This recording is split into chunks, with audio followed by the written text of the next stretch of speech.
ఏలీ మంచివాడే, దేవుని యొక్క పనిని తన వంతుగా జరిపిస్తున్నాడు, కానీ తన కుటుంబాన్ని సరి చేసుకోలేనటువంటి పరిస్థితి.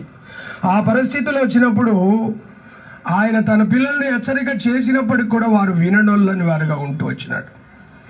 అందుకనే ఒక మాట లోక సామెత ఏముందంటే, ఇంట్లో గెలిచి రచ్చ గెలవాలంట. ఇంటి వారిని సరి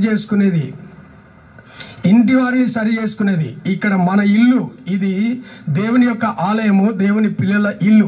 ఆ ఇంటిలో కూడా అక్రమంగా ప్రవర్తించేవాడిని సరిచేయడము మన వంతు.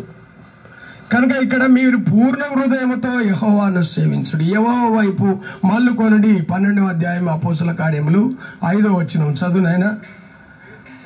పేతురు చెరసాలలో ఉంచబడిను. సంఘము పని చూడండి.